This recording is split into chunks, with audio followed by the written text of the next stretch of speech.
Catholic Charities of Santa Clara County presents Change Lives for Good with your host, Greg Kefferly.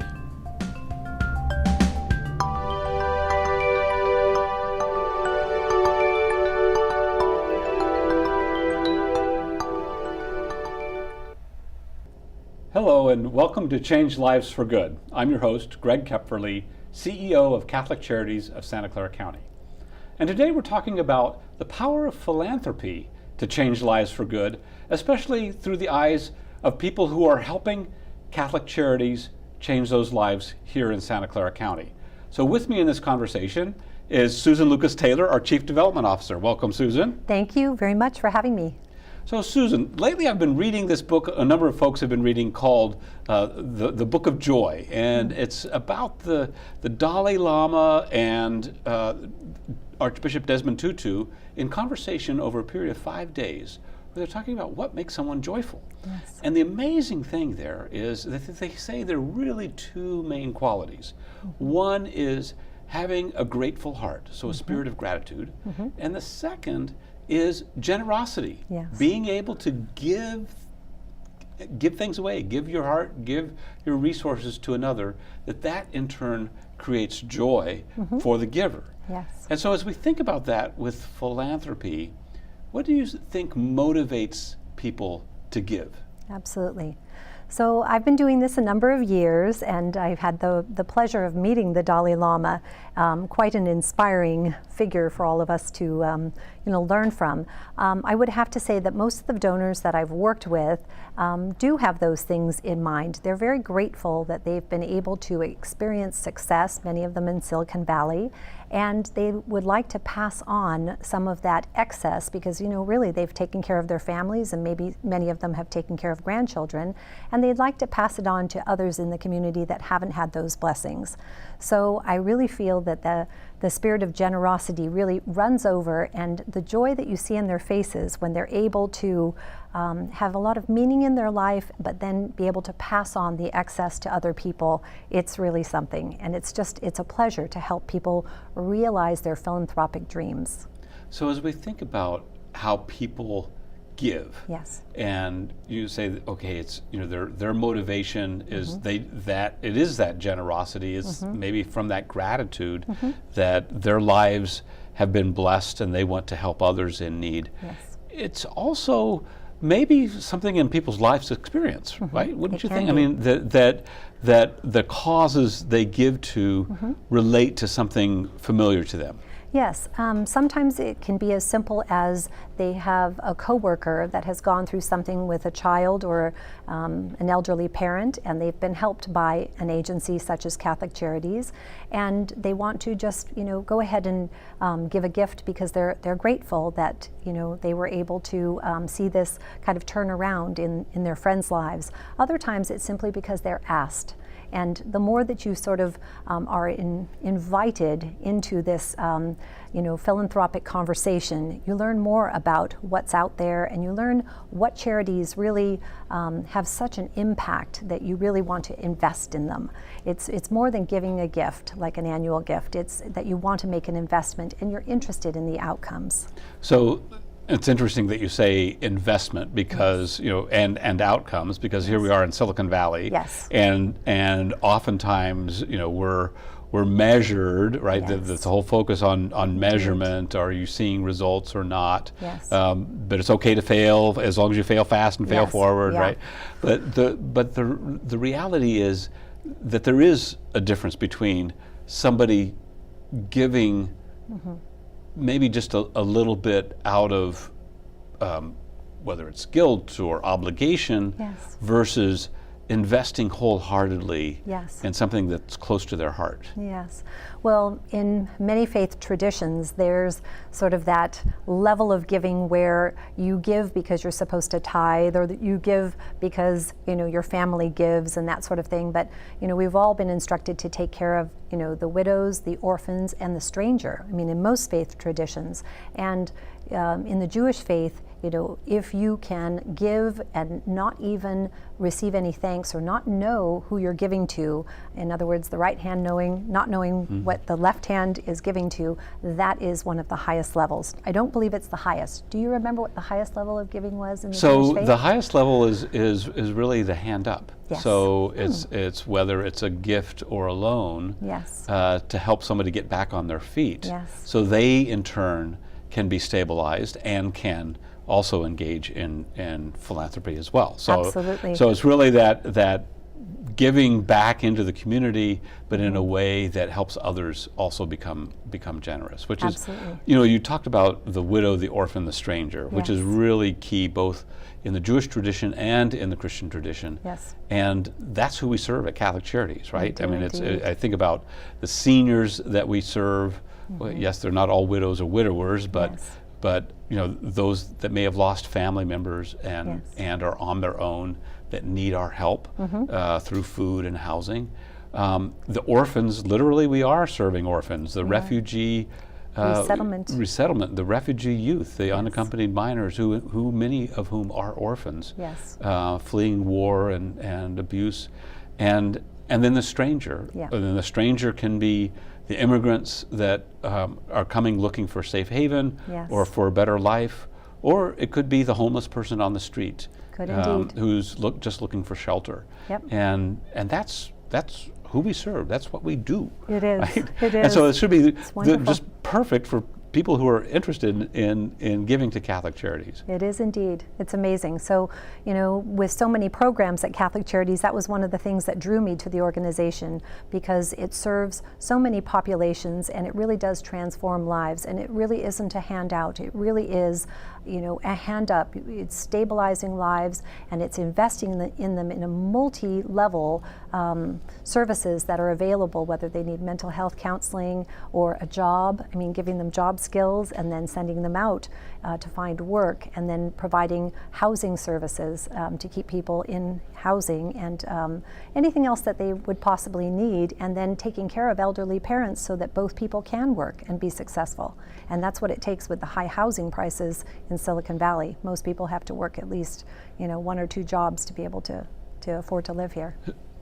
That's right, and you use that word investing again. So, Sorry. so no, it's perfect It's a because investing. So we have donors, Yes. philanthropists who invest in Yes. our work, and then in turn we have staff and volunteers who are investing in the lives of the people who need our help. Absolutely. Who are looking, again, not for that handout, but for looking for a hand up so that they can turn their lives around. Yeah. And when I think of an investment, that's a commitment.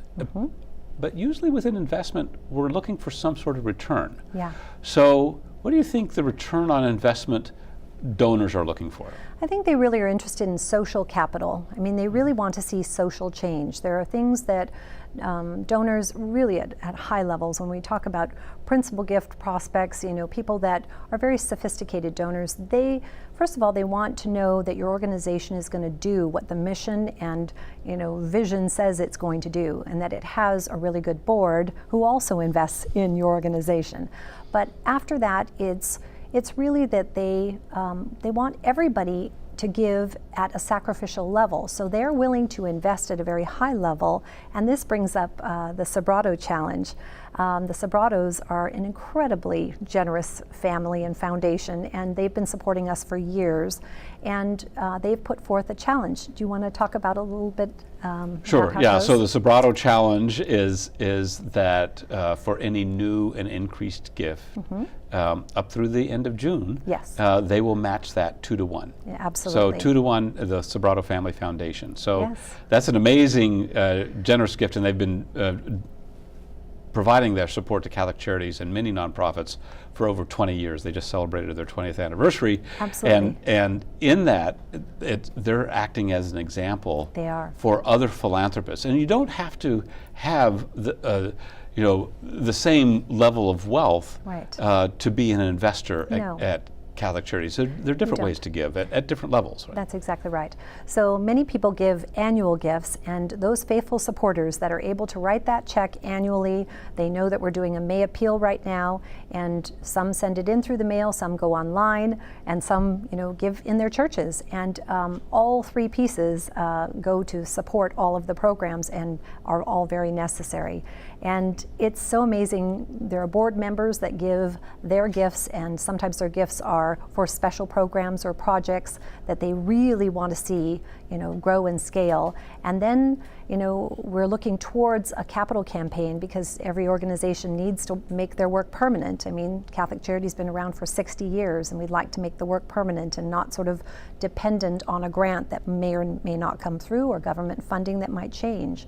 So it's very helpful when we actually can look forward to a capital campaign, and these faithful investors that give, year after year, those are the investors that my 1% added to somebody else's 1% is going to provide 100% of the funding as we go forward. And this brings up legacy giving. And some people are afraid that they're going to live too long. So this is the problem. They have to be careful with their resources. So sometimes some of our larger gifts are actually from individuals that have faithfully given a gift to us each year, and then after 20 or 30 years, they leave a legacy gift, and we are so blown away when that happens, because that shows that we were in their top 3 philanthropic priorities, hopefully, and that they really want to make sure that the work is permanent and that we're helping those that really need it most to better their lives. Yeah, so there are multiple ways to give, Yes. from annual giving to capital campaigns, Yes. to legacy giving, Yes. to specific project gifts. Yes. And we will get back to those opportunities to give to Catholic Charities to use your philanthropy to change lives for good.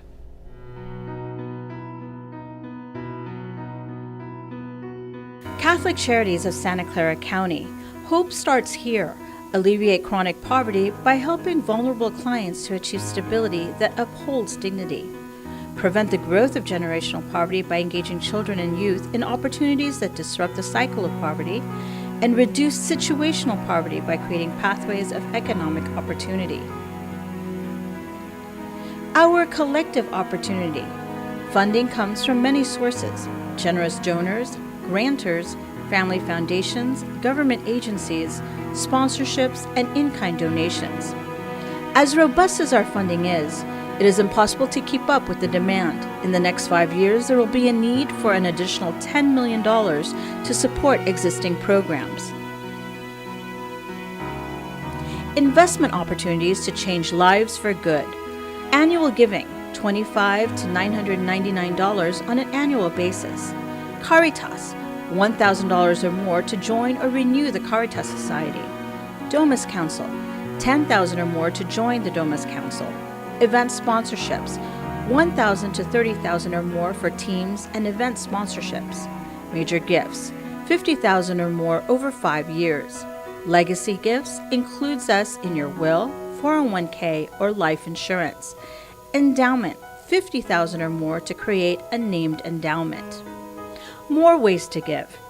These include appreciated stock, bocce tournament, Caritas Society, corporate and foundation support, Domus Council, donor-advised funds, family legacy endowments, employer matching gifts, golf tournament, legacy gifts, memorial and honorary gifts, pledges, vehicle donations, and volunteering time. Catholic Charities of Santa Clara County has once again received Charity Navigator's coveted 4-star rating for sound fiscal management and for our ability to efficiently manage and grow our finances. Charity Navigator rates Catholic Charities as being exceptional for exceeding industry standards and outperforming most charities in its cause. The 4-star rating shows donors how efficiently a charity will use their support today and to what extent the charities are growing their programs and service over time. Catholic Charities works to end poverty by helping families and individuals get the tools they need to become more self-reliant. It offers a hand up rather than a handout through a wide range of services and serves more than 40,000 people each year of all cultures and beliefs. To donate to the good work that Catholic Charities does, go to www.catholiccharitieссcc.org.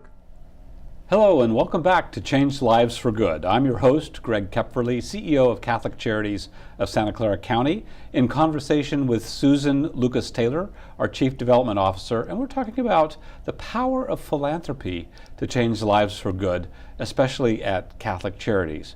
So we've seen this discussion of investment in lives, and you have a story to tell us about one young woman that you know whose life was changed for good thanks to philanthropy. Yes, and actually thanks to Catholic Charities on multiple levels. So just for the sake of the story, I'm going to call this person Carla. And Carla went through our after-school program at Catholic Charities, and it was amazing because she received sort of academic tutoring, and she received sort of all of the skills to be able to envision what a life might be, that would lead her out of one of the poorest neighborhoods in San Jose. So she was told about the possibility of going to Santa Clara University. And that was an unattainable goal insofar as what she had thought. But she had volunteers and staff that really gave her this bigger vision, and that she was able to attain it. So through incredible, visioning and counseling and after-school tutoring, she was able to get through middle school and then qualified to get into Santa Clara. Went through in 4 years. And she told me that the transition is she would ride in on the bus from her old neighborhood to this beautiful campus where she was being treated as an equal and educated, and English was a second language for her. It completely transformed her life. And today I'm pleased to say that she works at Santa Clara University, and she's never forgotten both that choral program, so communities organizing resources for advanced learning. She's never forgotten that program, and she, I know, will go back and give to that program. And she also told me that she received gifts at Christmas from Catholic Charities. So it had a huge impact, and she's now working successfully at the university and plans to make it a career there. But she has a success story which I will tell to donors. See, that's wonderful. So there's a very concrete example of how an investment can change a life for good. And we're doing that with 36,000 lives here in Santa Clara County. So that's just amazing. Think of the leverage power of gifts to change those lives. We were talking about investments earlier and the impact on that, and I was reminded that with our employment programs, we've helped over 1,000 people either with jobs, job training, or with work authorization. And with that, just on an annual basis for those people, it's created a leverage value and impact of over $19 million. Yeah, $19 million for over 1,000 people, creating, and again, this is the power of personal investments that are changing the lives of those 1,000 people, and they in turn are giving back to the community. Absolutely. So as we look back to ways of giving and opportunities to give, we have people that may not be able to give us very much, but they've been giving to us for a long, long time. Yes, absolutely. How do we help them know that they will have an impact even beyond their life here? So we find that our most faithful donors are those that have given us whatever they could give on an annual basis for years and years. Perhaps they were touched by a service at Catholic Charities, perhaps their parents believed in Catholic Charities, perhaps they just have read that there's a need. And so those people are worried about maybe, as I mentioned earlier, living too long, but they can leave a legacy gift. Many of them inherit property, and maybe they have a home and they can turn that property over.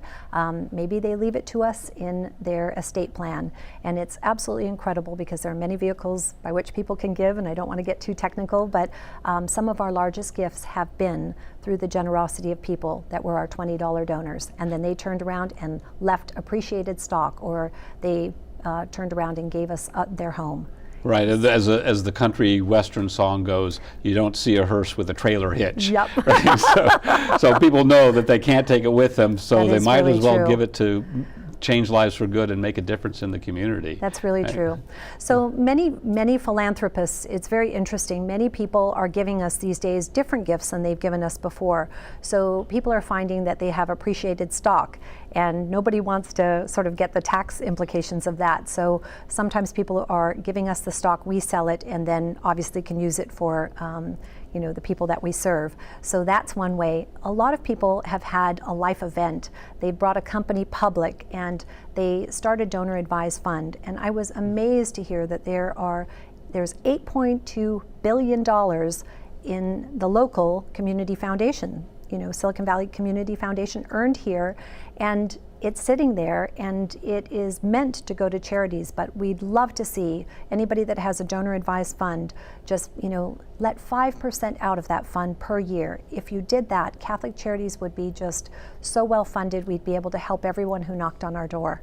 So there are many ways to give, and we just have to open up the opportunities and educate people that we would really put those resources to good use. So from legacy gifts and donor advised funds Yes. are a couple other opportunities, the Yes. gift of property and stock. And you also have a story of a donor Yes. who's been able to both volunteer and give to Catholic Charities. Yes, we find that those that are closest to our mission and vision, who really understand the work that we do, find a niche within Catholic Charities where they can no longer stand back and just contribute. They want to give their retirement hours. They want to spend their days bringing joy to other people. So we have a couple that actually works with our seniors at John the 23rd, and they get such joy at actually teaching them to dance and making sure that they get proper senior nutrition and doing things for them at the different holidays, just bringing joy to incredible seniors that might be sitting alone in an apartment somewhere and not be receiving the right nutrition. And this couple likes to give and give and give till it hurts. So it's amazing, and I really believe that they are so sold on Catholic Charities that they can't see doing a more valuable thing with their time than coming and working with these populations. So seniors. we have so many donors like that who both give financially, but also give their time and their talent. Absolutely. Both, whether it's on the board or whether it's on a committee, Yes. or directly with the clients, whether it's Absolutely. seniors or children in the after-school program or Refugee foster care. refugee foster Yes. care, Yeah. It's amazing. immigration services, Yep. employment services. I mean, there's so many different opportunities. Yeah, absolutely. Handicapables, working with people with disabilities. Yes. It's wonderful that people have that opportunity to be generous They do. and to experience that joy, Absolutely. and also then be grateful that their gifts are being used Yes. with good stewardship, with prudence, Yes. and with great effect. Yes, and that's been proven with the Charity Navigator, who gives us, 4 stars for many years in a row. That's a really good sort of third-party verification of that fact. It's wonderful. So, as we think about, again, philanthropy and changing lives for good at Catholic Charities, one of the things that I like to think about is, how do we really be good stewards of the incredible generosity that we have been given? And one of the things I think about is making sure that our donors know the impact of their investments. Yes. Know the leverage value. Yes. So oftentimes our programs, for example, our after-school program, will leverage a gift 4 to 1. So, a major investment at one of our school sites it's a major investment, say of $25,000 that a corporation can give. We'll leverage that 4 times over Yes. with other grants that we're able to give. Exactly. And so there's that power, and it's like the Sobrato challenge, that, Yeah. that there's that leverage value of 2 to Absolutely. 1 or whatever. And so, again, as we look back to the motivation of why people give, what is that psychologically, what does that leverage do for people when they say, oh, I can, my gift, my investment Yeah. will earn Yeah, twice as actually much. twice as much Yeah. or 4 times as much. Well, I think it really does motivate people to give, because sometimes there is that sort of feeling that my money isn't going to make so much difference. But when you talk to donors we mentioned the Sobratos before, they really want to know that you're not leaving all of the work to them. They want to see that everyone in the community is giving their sacrificial best. So it's kind of, it works both ways. And when we find that, you know, everybody's gift adds together to make the whole, you know, fundable. We're making a larger pie and we're making sure that all the pieces are funded. And you mentioned good stewardship. We also have to keep saying, who are we serving? How are our programs, signature programs, and how do we best do this work to serve people that have not had the advantages in the past? How do we serve them best and keep our vision aligned with the way that, you know, we need to be serving people 3 years and 5 years down the road, and listen to our boards and listen to our donors. Right. It's wonderful. So there's also a challenge in giving Yes.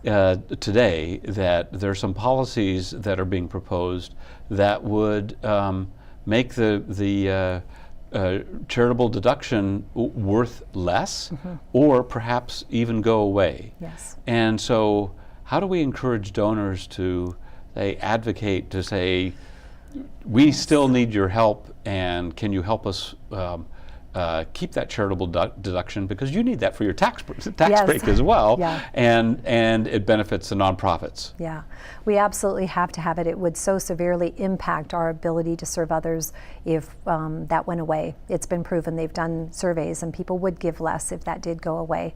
So, you know, lobby your Congress people, your Assembly people. Just, you know, we have to put it out there that that has to remain or be expanded, that everyone can donate. And then they did say that they would give more if everybody was able to have a write-off.